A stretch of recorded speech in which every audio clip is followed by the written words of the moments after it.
Aéroport Roissy-Charles de Gaulle. Ce matin, Christine prend l'avion. Elle va tenter de ramener son fils, Thomas, un djihadiste français parti en Syrie. Vous espérez quoi de ce voyage? Tout.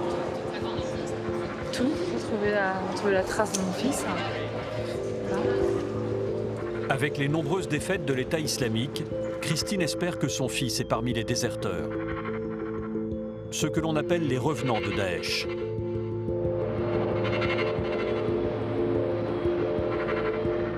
Direction la Turquie.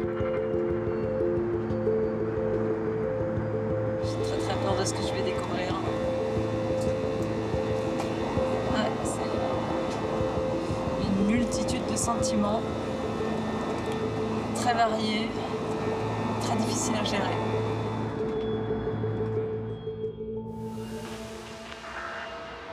Gaziantep est la dernière grande ville turque avant la frontière syrienne, à 60 km. C'est la base arrière des djihadistes. Ils sont nombreux à se cacher ici. Christine nous a contactés pour l'aider à retrouver Thomas. Nous allons mener l'enquête pour elle. Nous commençons par lui présenter un premier intermédiaire. Christine. Un contact syrien. Cet homme connaît tous les groupes de combattants en Syrie et leurs chefs. Notre seule piste pour retrouver Thomas, c'est de lui montrer cette vidéo diffusée par un site d'information sur Internet. Christine y a découvert par hasard son fils Thomas, l'arme à la main, en plein combat en Syrie. C'est lui. Ici. Là, derrière, voilà, là, lui. C'est à l'extérieur de la ville d'Alep. Cette vidéo a été tournée à Khan el-Assal. Je me suis dit que c'était quand même incroyable que je tombe sur cette photo et qu'il ait été filmé, qu'il se soit retrouvé devant cette caméra. Moi qui suis plutôt cartésienne, je me dis que c'est comme si on m'avait mis une piste sous les yeux. Comment Thomas a-t-il basculé? Il s'est converti à l'islam et s'est radicalisé en 2014. À l'époque, il travaille dans un garage en région parisienne, un garage fréquenté par des islamistes. Son mentor est Fabien Klein, l'un des leaders des djihadistes français. Il a été un proche de Mohamed Merah et il est l'auteur du message audio revendiquant les attentats du 13 novembre au nom de Daesh. 8 frères, portant des ceintures d'explosifs et des fusils d'assaut ont pris pour cible. Cet homme est un redoutable recruteur. Il a radicalisé et déraciné des dizaines de Français. En 2015, un mois après l'attaque de Charlie Hebdo, Thomas et Fabien Klein prennent la route du djihad, direction la Syrie. Un convoi de 4 voitures. Et c'est Thomas qui a la charge de faire traverser la frontière à la femme et aux 3 enfants de Fabien Klein. À chacun sa route, pour éviter les contrôles. Aujourd'hui, Thomas combat en Syrie et Christine ne s'en remet pas. Chaque fois que je le revois là,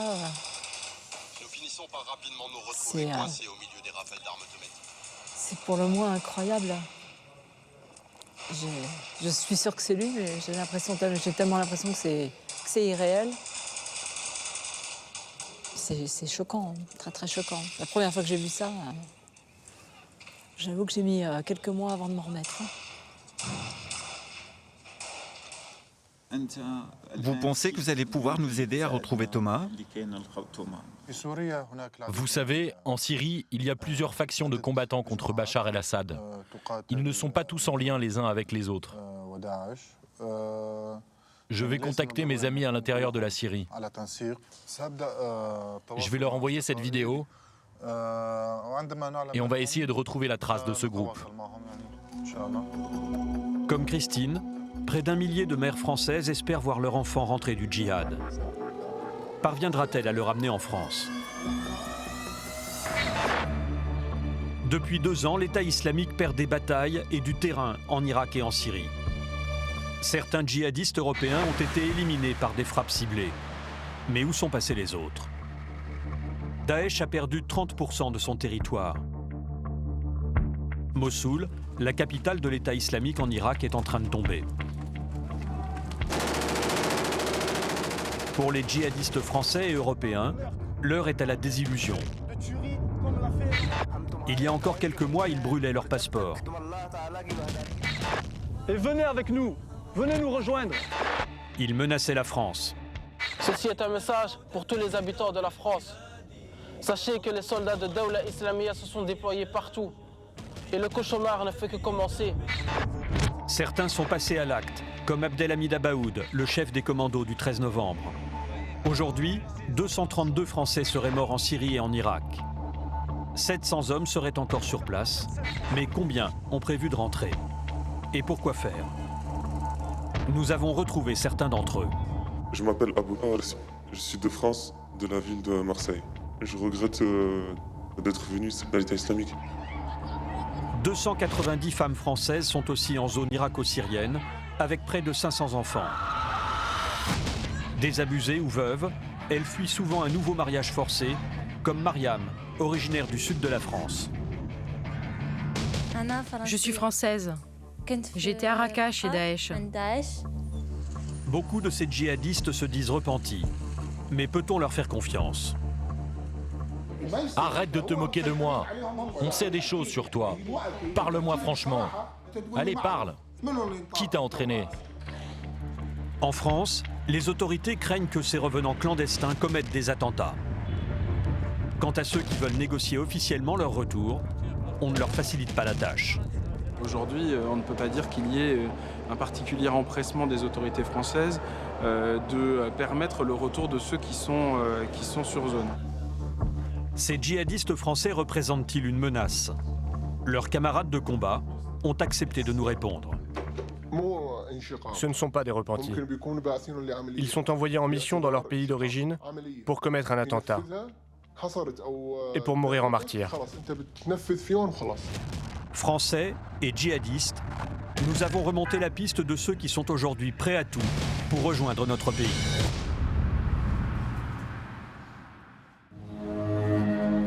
À Gaziantep, Christine attend des nouvelles de l'informateur syrien. Elle espère retrouver son fils Thomas, parti faire le djihad. Elle tue le temps en sillonnant la ville, comme une simple touriste. C'est complètement irréel d'être ici. Hein. Puis bon, il est forcément passé par là. Hein. Il a forcément passé un petit peu de temps ici quand il a fait sa trajectoire en voiture. Je pense. Elle scrute les visages et imagine à chaque instant croiser le regard de son fils.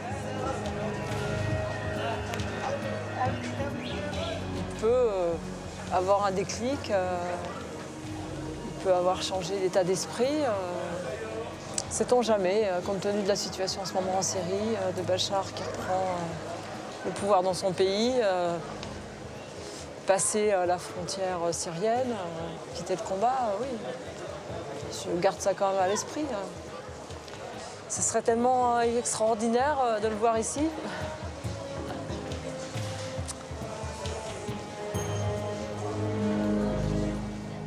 Deux jours plus tard, notre contact est de retour et les nouvelles sont bonnes.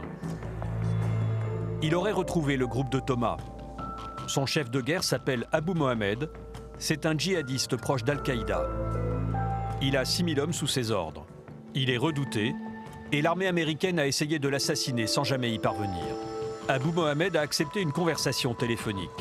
Notre appel a eu lieu juste après la reprise d'Alep par le régime de Bachar el-Assad. Ce coup de fil est inespéré. Pour Christine, il met fin à 15 mois de silence. Oui, bonjour messieurs. Voilà, je suis la maman de Thomas. Est-ce que vous avez rencontré mon fils? Est-ce que vous le connaissez? Comment allait-il? Comment vivait-il? Je ne l'ai pas rencontré personnellement et je ne sais pas grand-chose sur lui. Mais quand j'ai regardé la vidéo, j'ai reconnu quelques hommes qui étaient à ses côtés. Et je vais, avec l'aide de Dieu, les contacter.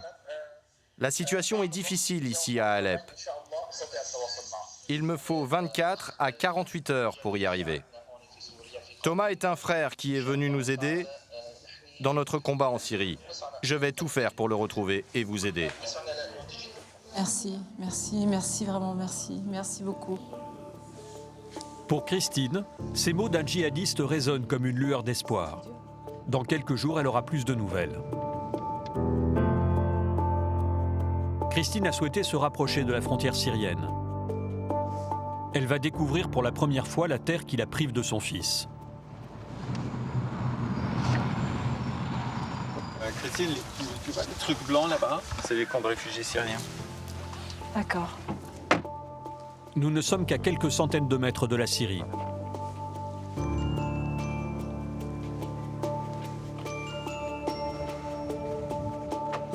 Cette mosquée surplombe la frontière. Avant la guerre, ce lieu grouillait de touristes. I speak English a little. Aujourd'hui, la majorité des visiteurs sont des réfugiés syriens, notamment ces femmes en noir. Christine, oui. Qu'est-ce que tu penses quand tu vois ces femmes tout en noir? C'est pas ma culture, c'est pas ma religion, c'est pas... Mais bon, encore une fois, on est ici et ça ne me choque pas. Ils sont dans des pays où c'est leur religion, où ils pratiquent un islam. Vous voyez votre fils Thomas avec une de ces femmes?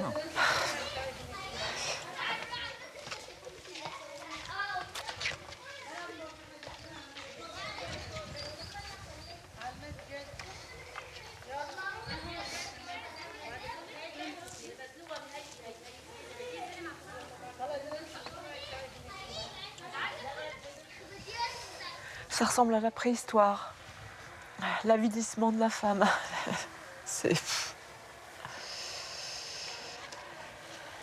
J'arrive pas à comprendre comment il a pu basculer là-dedans. J'arrive pas. Je m'y ferai jamais. Ça me dépasse totalement. Il a tellement été élevé à l'occidental que j'arrive pas à comprendre comment on peut basculer du tout blanc au tout noir. Malgré le fossé qui les sépare, Christine tente d'engager la conversation avec ces femmes. Bonjour, comment tu t'appelles?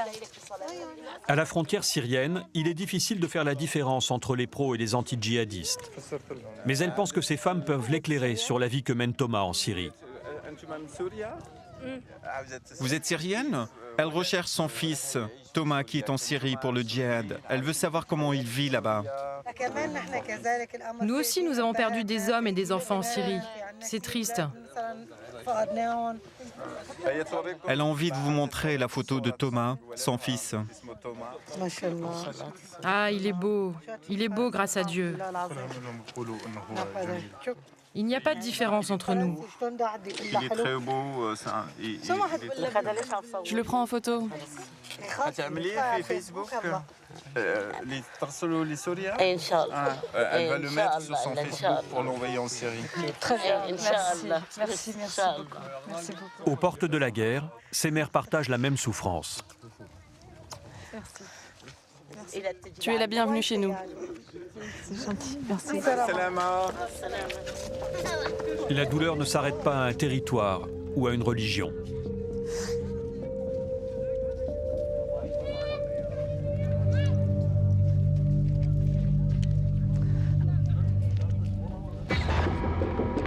Aujourd'hui, 700 jeunes Français sont encore aux côtés de Daesh. Combien ont prévu de rentrer? Pour essayer d'approcher ces djihadistes en fuite, nous nous rendons à Mossoul, en Irak. La ville est alors bombardée par la coalition internationale. Et sur le terrain, l'armée irakienne avance chaque jour face aux hommes de l'État islamique. C'est quoi la situation sur le front? Tout va bien, on progresse.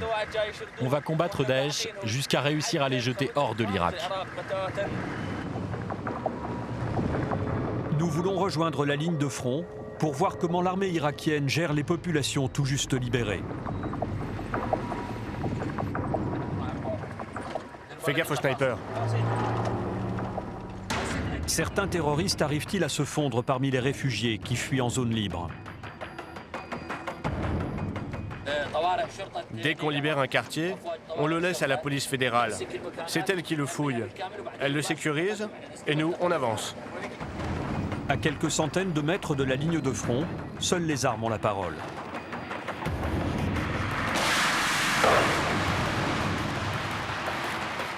Il y a encore 24 heures, cette zone était à Daesh. Cet ancien bâtiment administratif avait été transformé par l'État islamique en caserne pour les djihadistes européens. Les Français, les Belges, les Allemands y faisaient leur classe. Le sergent Ali, formé par l'armée américaine, y entre pour la première fois.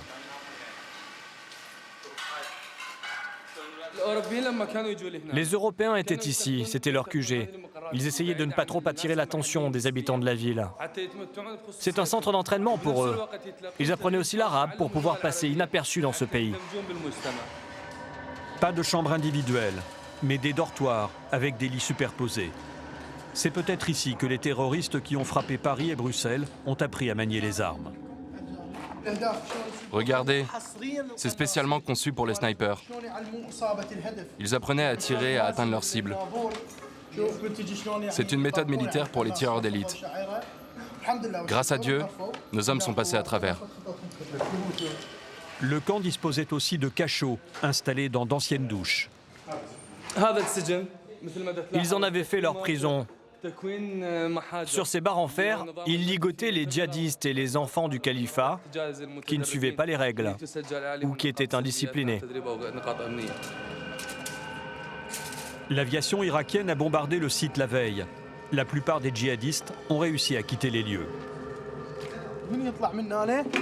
Ils ont fui par ce tuyau. Ils se protégeaient contre les balles. Ça leur a permis d'éviter que les avions irakiens et ceux de la coalition les repèrent.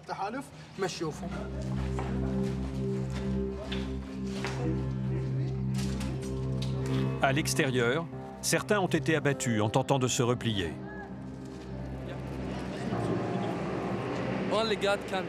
Il n'y a que Dieu qui peut me juger.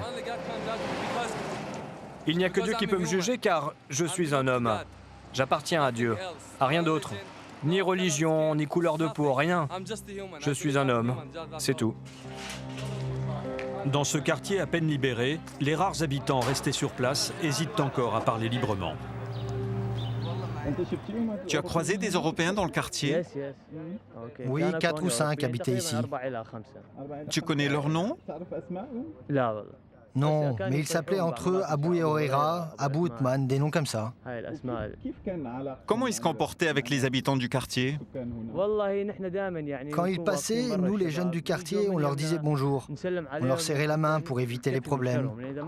Si on ne le faisait pas, ils nous disaient « Pourquoi vous ne nous saluez pas? Vous nous détestez? Vous êtes contre nous ?» Alors on essayait de les éviter au maximum. On disait bonjour et on s'éclipsait.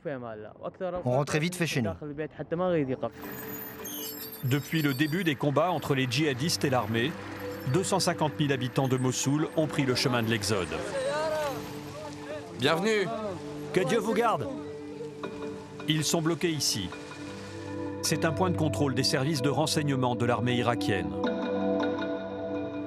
Le problème pour les services secrets, c'est de trier la population. Repérer qui sont les djihadistes en fuite et s'il y a des Européens parmi eux. Les femmes et les hommes sont séparés. Tout le monde doit patienter.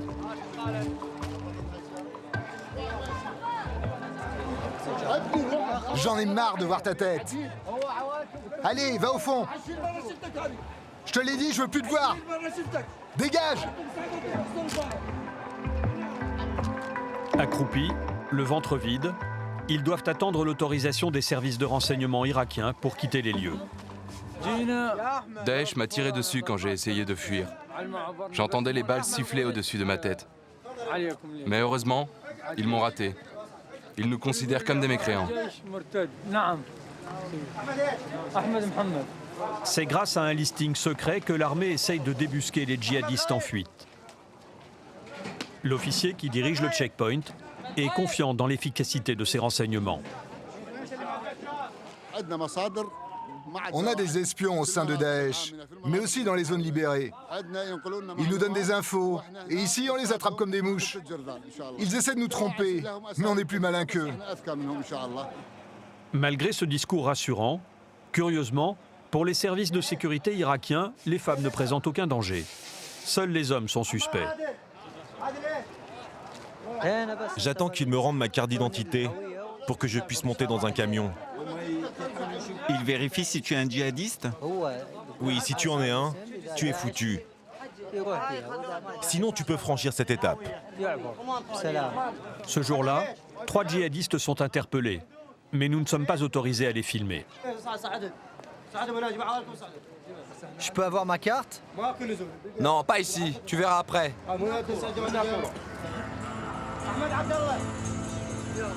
Les réfugiés sont embarqués dans des bus ou des camions, sans connaître leur destination finale. Si les militaires sont méfiants, c'est que certains de ses habitants ont acclamé Daesh à son arrivée à Mossoul en 2014. Mais 2 ans sous l'autorité des djihadistes ont mis fin à leur ferveur. À chaque checkpoint, l'armée vérifie à nouveau les identités pour tenter de débusquer les terroristes qui auraient réussi à passer entre les mailles du filet. On est fatigué. On en a marre d'attendre. Pourquoi ils ne nous autorisent pas à passer? Ils vérifient vos papiers. C'est pour votre sécurité. Ils ont des listes de noms pour repérer les djihadistes. Et s'ils n'y arrivent pas, c'est à vous de les dénoncer. Chaque jour, grâce à ces multiples contrôles, des dizaines de djihadistes sont interpellés. Mais nous allons découvrir que certains parviennent pourtant à s'enfuir.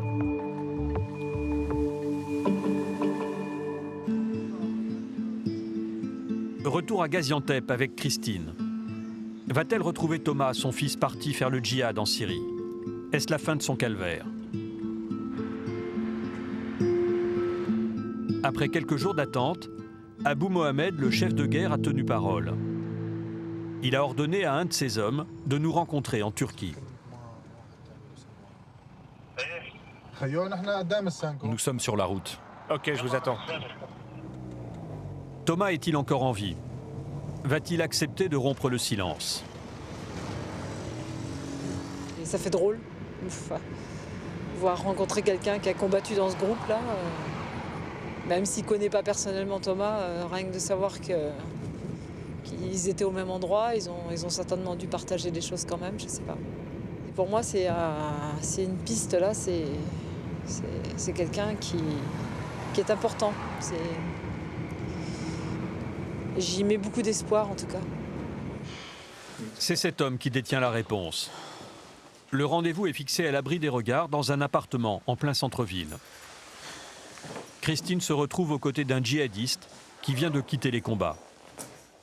Malgré les apparences, cet homme a côtoyé et combattu aux côtés des membres d'Al-Qaïda. Il vient de raser sa barbe et de revêtir des vêtements civils. Je suis ici pour me reposer de la guerre. On était encerclés à Alep. Mon groupe a rejoint Al-Qaïda, mais moi je préfère prendre mes distances. Je rejoins l'armée libre. Christine surmonte sa gêne et elle se lance. Merci d'être là déjà. Elle imagine le pire, mais la réponse est inattendue. Le jeune qu'elle a vu sur la vidéo, ce n'est pas son fils, c'est un Syrien de ma région. C'est vrai, il se ressemble énormément. J'essaye de le joindre, mais son téléphone est hors zone. Regardez, ça c'est une photo récente. Il s'est coupé les cheveux.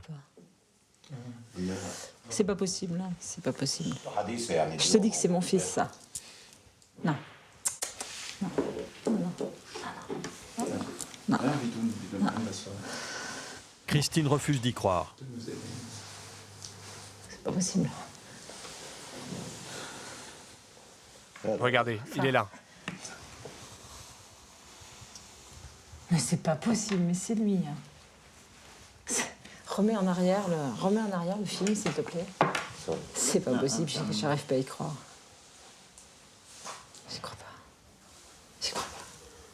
pas possible. Le choc est terrible. C'est un coup dur pour elle. Mais moi aussi, j'ai été étonné de voir la ressemblance entre un Français et un Syrien de ma région. Ouais, c'est vrai que c'est incroyable, c'est pas possible. Mais il a les mêmes traits, les mêmes bras. En quelques minutes, la seule piste qu'elle avait pour retrouver Thomas disparaît.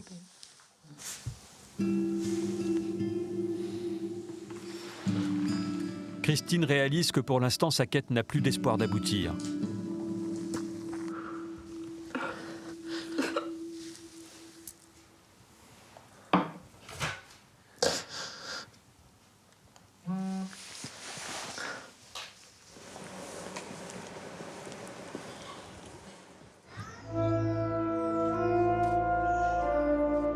Avant de quitter la Turquie, elle décide de s'arrêter dans un champ d'oliviers, à la frontière syrienne.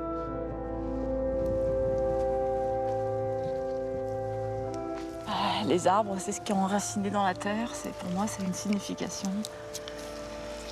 Et que là, j'ai l'impression que j'essaye de communiquer avec mon fils. Ça peut paraître idiot, mais bon.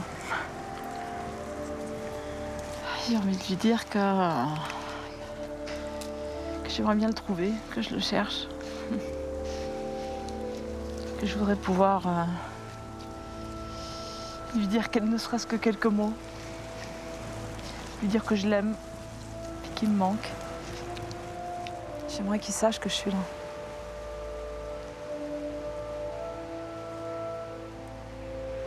Mais même si je crie, il va pas m'entendre.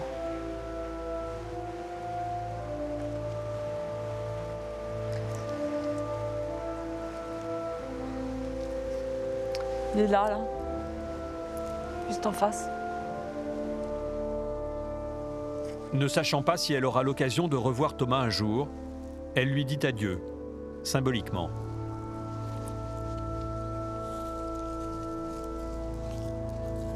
C'est des fous furieux qui m'ont enlevé mon fils, qui m'ont pris mon fils, qui lui ont fichu sa vie en l'air. Et la vie de toute sa famille, la Syrie, qui rentre, t'en ressors plus.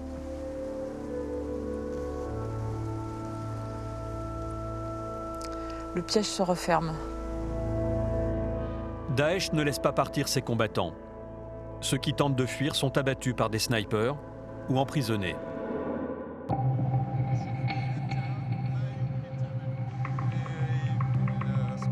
Mais des centaines de déserteurs parviennent toutefois à s'échapper. Beaucoup sont européens. Mourad est un journaliste syrien. Il a croisé le chemin d'une dizaine d'entre eux. Sa dernière rencontre avec un repenti date d'il y a quelques semaines. C'est une franco-marocaine, originaire de Marseille. Elle a suivi son mari à Raqqa. Je suis française. J'étais à Raqqa chez Daesh. J'étais enceinte et mon mari et moi, nous n'avions plus d'argent.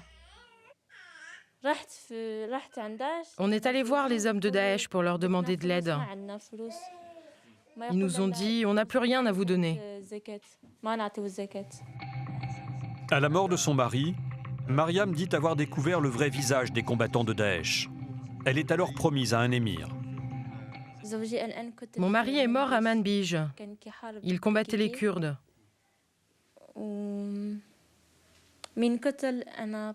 Après sa mort, je me suis retrouvée seule avec ma fille, chez moi, sans soutien.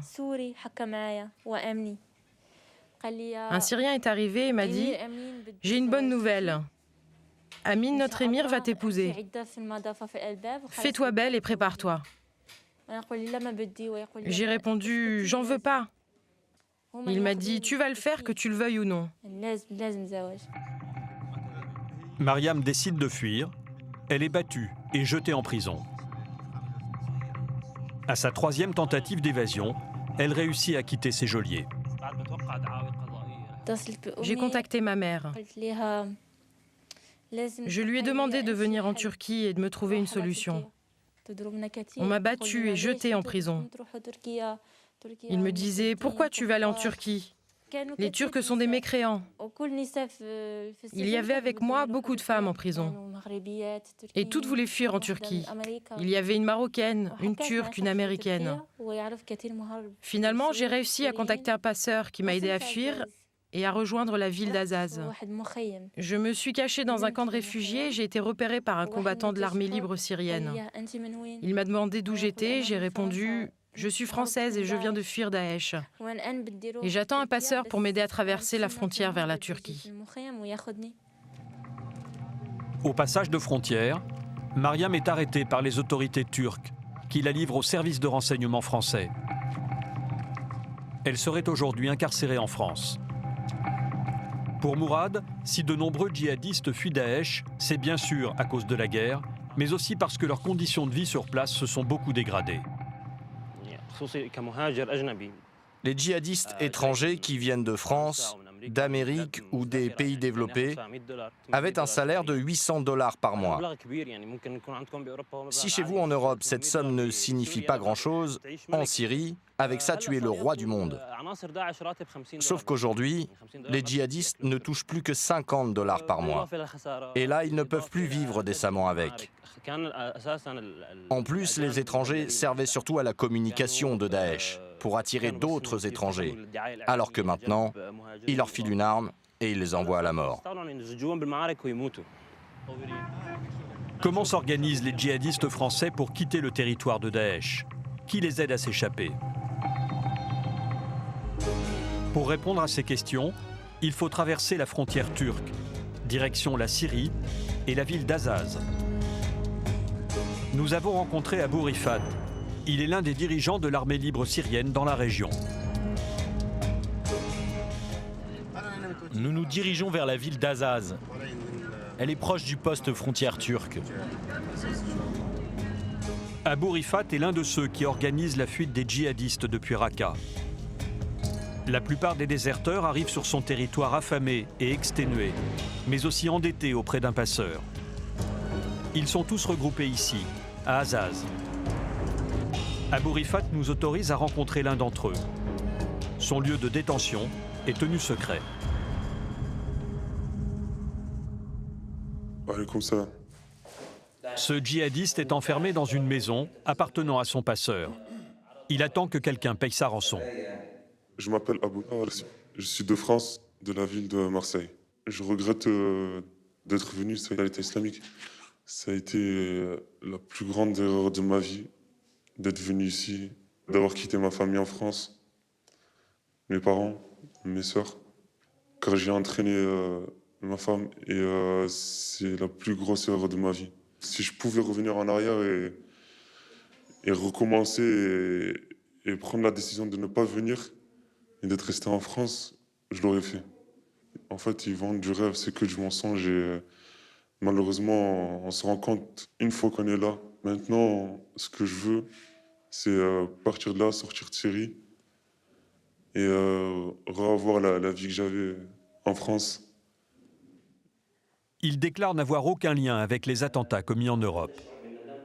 Les opérations extérieures pour faire des attentats, je ne suis pas au courant et on m'en a jamais parlé.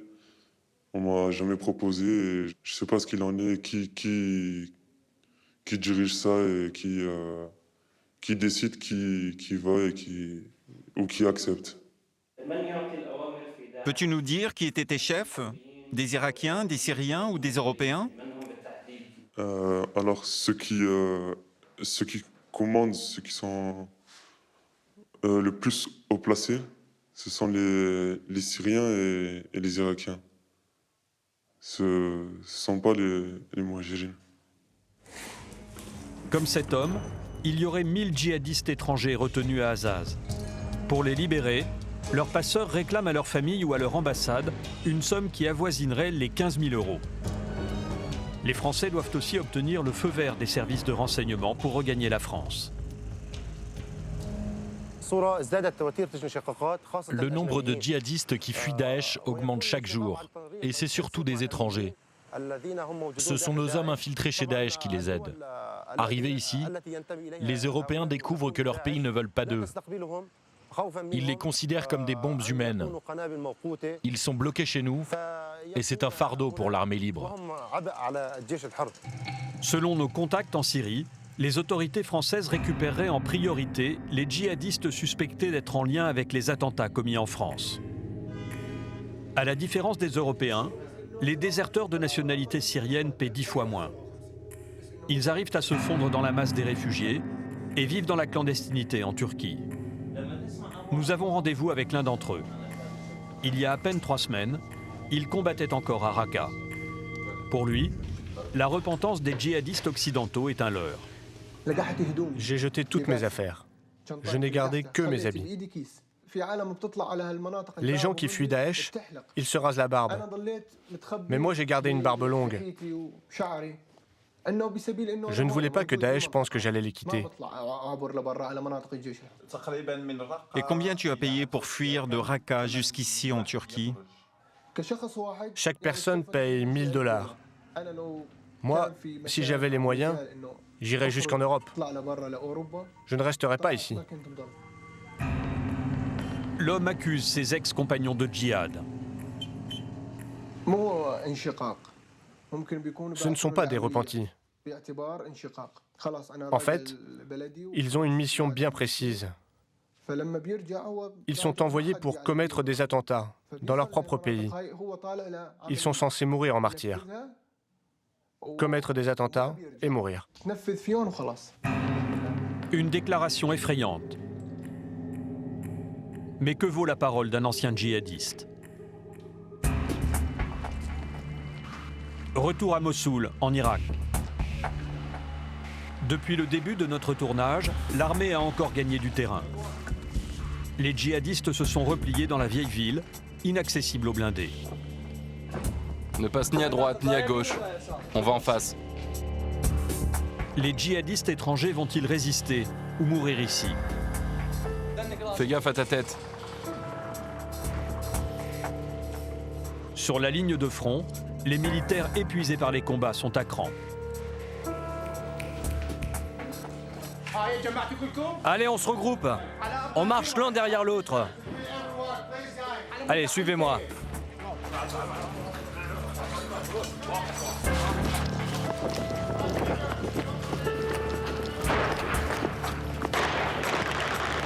Pour l'instant, Daesh résiste.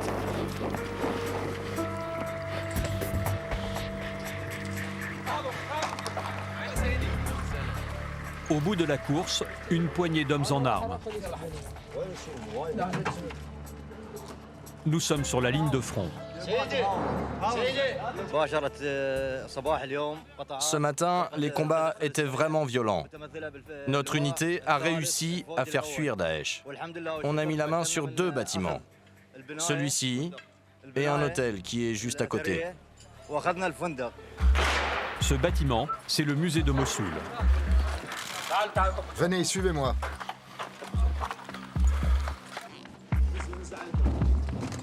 Nous sommes une petite poignée de journalistes à y pénétrer pour la première fois. À l'intérieur, il ne reste que de la poussière et des gravats.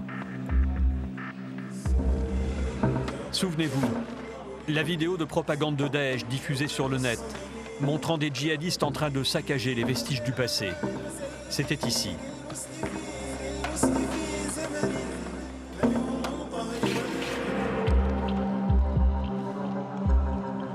Aujourd'hui, seules quelques étiquettes rappellent les collections du musée.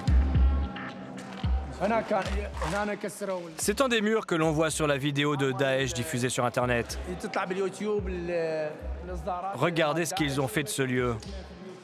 Ils ont tout saccagé. Ils ont détruit la plupart des œuvres. Pour les autres, ils les ont sûrement exportées à l'étranger. J'espère que notre gouvernement va réussir à les rapatrier. C'est quoi ces tirs qu'on entend? Nous sommes interrompus. Les combats reprennent. Les djihadistes essayent avec des tirs fournis de reconquérir le bâtiment.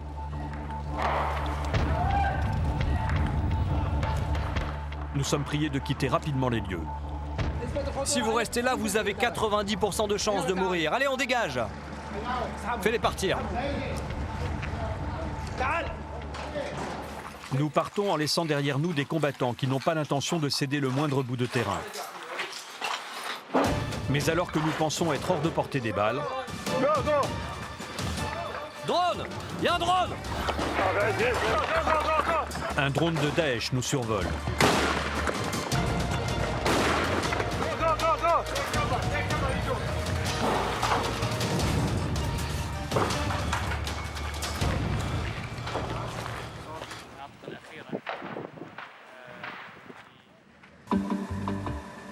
À chaque fois que l'armée avance, les services secrets irakiens interrogent la population. Grâce à ces informations, les militaires arrivent à arrêter les djihadistes en fuite. Pour approcher ces prisonniers, nous allons parcourir en compagnie d'un soldat une trentaine de kilomètres dans un territoire à peine libéré. Comment est la situation là-bas? Tout va bien. Que Dieu vous garde. Notre destination, Hammam al-Alil, une ville de 25 000 habitants. Ici, un tribunal vient de rouvrir. Les djihadistes y défilent à longueur de journée pour y être interrogés. Et l'un après l'autre, ils passent devant un juge d'instruction.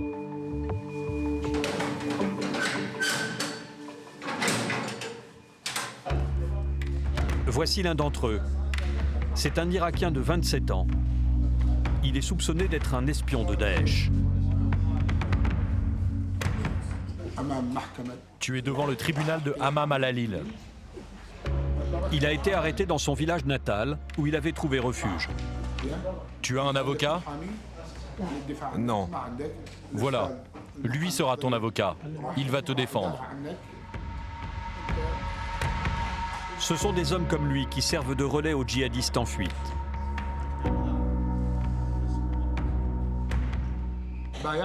Est-ce que tu as fait allégeance à Daesh ou pas? Non, pas du tout.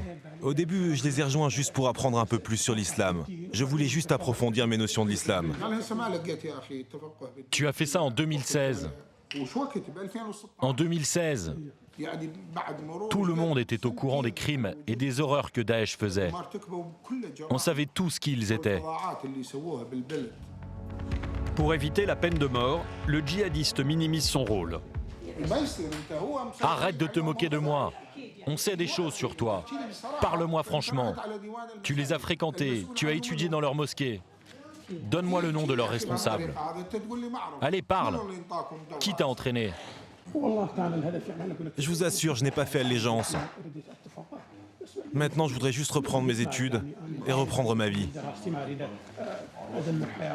Le djihadiste maintient sa déclaration et ne manque pas d'audace. Je peux vous poser une question? Est-ce que vous allez me libérer? Je ne crois pas. On n'en a pas fini avec toi. Si tu es innocent, notre enquête le dira. Il sera finalement transféré à Bagdad pour y être jugé. Vous avez beaucoup de djihadistes qui fuient Mossoul ici? Désolé, je ne peux pas vous répondre. Ici, 200 djihadistes attendent d'être jugés et aucun n'est français.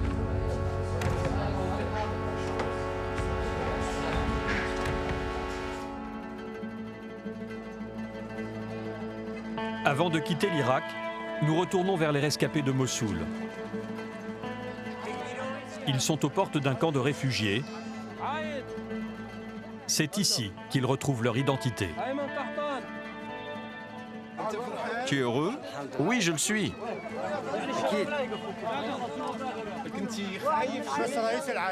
Tu avais peur? Oui, bien sûr. Si tu vois un djihadiste de Daesh ici, tu le dénonces? Évidemment. Je les combats déjà depuis le début. J'étais un soldat. Ils m'ont jeté en prison. Ils m'ont tabassé. Et malmené. C'est en franchissant cette porte qu'ils vont être considérés officiellement comme des réfugiés. Une dernière fouille, avant d'avoir le droit à une tente et à un repas chaud. Combien de djihadistes ont réussi à tromper la vigilance de l'armée irakienne? Ici, personne n'ose en parler, sauf les plus insouciants. Mes voisins dans le camp sont des anciens de Daesh. Tes voisins ici sont de Daesh? Oui, ils ont jeté leurs affaires et leurs armes. Ils sont comme tout le monde ici. Dans ce camp, la règle est d'éviter les confrontations. La survie passe avant tout. Je ne sais pas où est ma famille. Je ne sais même pas s'ils sont encore en vie.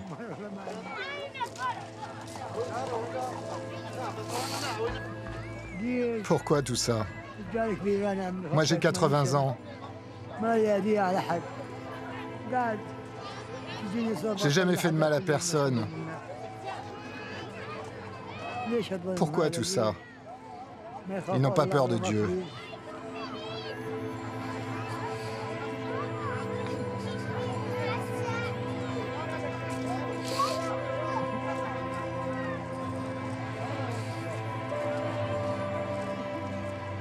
À partir de cet instant, civils et djihadistes en fuite vont cohabiter derrière ces barbelés.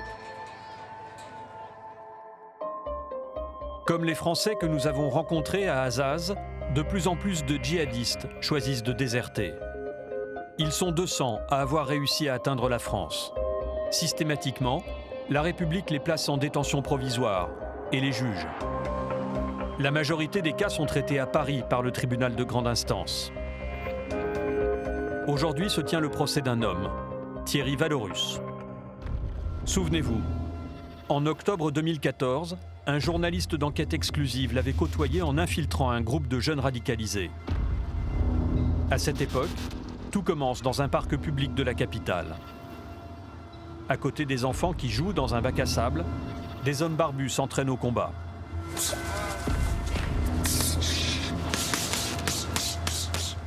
Deux Français sont à l'origine de ce groupe. Nous les avions repérés sur Facebook. Le premier est un salafiste qui se fait appeler Abou Aïssa. Sur Internet, il affiche son amour pour Daesh.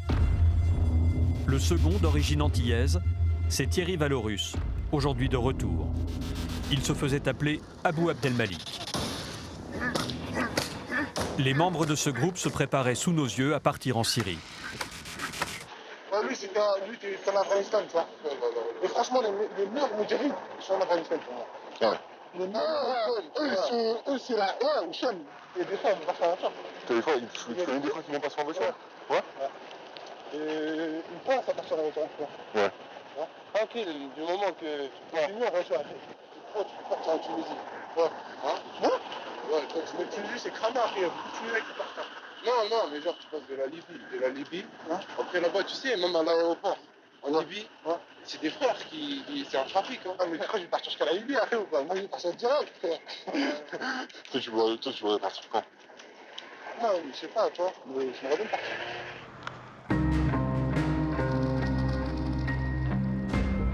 Aujourd'hui, Thierry Valorus, alias Abou Abdelmalik, est poursuivi avec 3 autres djihadistes pour association de malfaiteurs en relation avec une entreprise terroriste. Pour son avocat, Maître Pradel, la France n'a d'autre choix que de les accueillir. La France a un problème avec les jeunes qui rentrent de Syrie.